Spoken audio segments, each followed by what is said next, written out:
After spending my first straight steps on this marathon trapped in a relentless loop of James Bond games, ending with the absolute clinical exhaustion that was 007 racing, I was ready for a change. I needed something completely different, something fast, and honestly, something a little stupid. Enter 2Xtreme.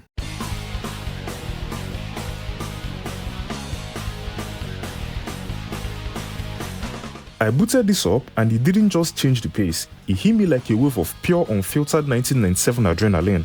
Real world actors doing rollerblade flips, gritty guitar riffs, a main menu that looks like a fully interactive 3D skate park.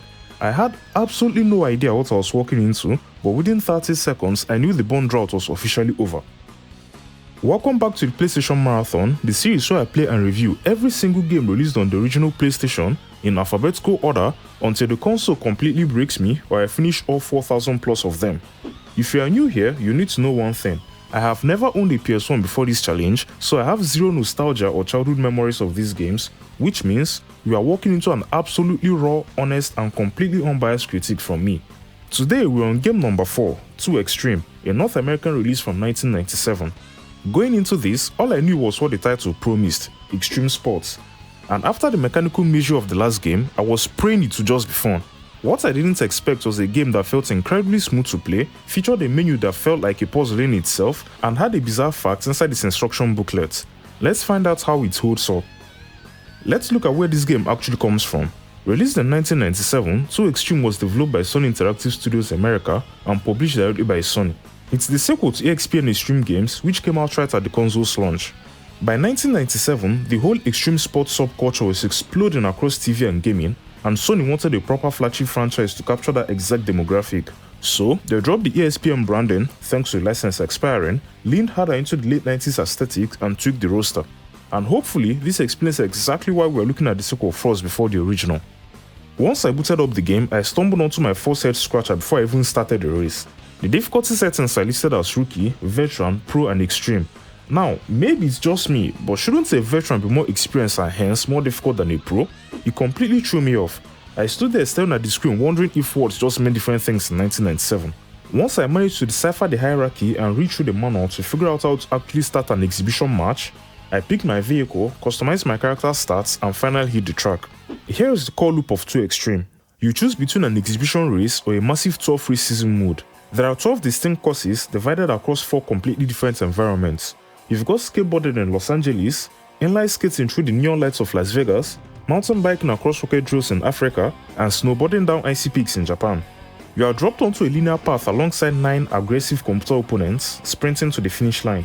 Along the way, you have to steer through colored gates to score points and grab power-ups, manage a stamina bar, and fly off massive ramps to pull off tricks mid-air for extra score.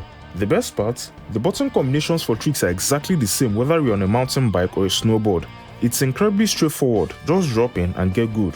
But you have to time those tricks perfectly. If you are still pulling an insane trick when your wheels hit the pavement, your character completely wipes out, tumbling across the screen while the park leaves you in the dust. And let me tell you, the computer AI in this game does not play around. They don't just race, they play almost perfectly. If you make even one single mistake on a later turn, your chances of taking first place plummet straight to 0. Oh, and did I mention you can punch people? There is a dedicated combat setting that you can toggle on or off. If it's on, you can physically beat down other racers to clear your path. The movements and controls feel shockingly snappy and solid even by modern standards. Everything moves fast, responds exactly when you press a button and feels incredibly satisfying. Visually, let's be honest, it's a 1997 PlayStation game. Everything is jagged, the textures are pixelated, and the environments are rough around the edges. The developers were clearly pushing for a photorealistic, lifelike visual style, which often ages terribly on this hardware. But here's the thing, the game is moving so fast and the core gameplay loop is so incredibly fun that after 2 minutes your brain completely stops caring about the pixels. The background ambient sound design, like the compressed roar of traffic or passing cars, does its job well. You can definitely tell the voice lines and audio clips are heavily compressed to fit on the disc, but it just adds to that authentic old school charm. And that sick rock soundtrack, it's phenomenal. It matches the absolute chaotic energy of the tracks perfectly and does a brilliant job of hyping you up to take absurd risks on every ramp. Looking back at what critics thought at the time, 2Xtreme actually received pretty mixed reviews.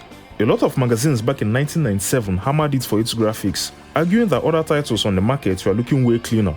And while I can see where they were coming from visually, I think they totally missed the mark on how great this thing feels to actually play. But while researching this game and flipping through the physical instruction manual, I found something that absolutely blew my mind. Right there in the text, there's an official phone number listed that you could call if you got stuck.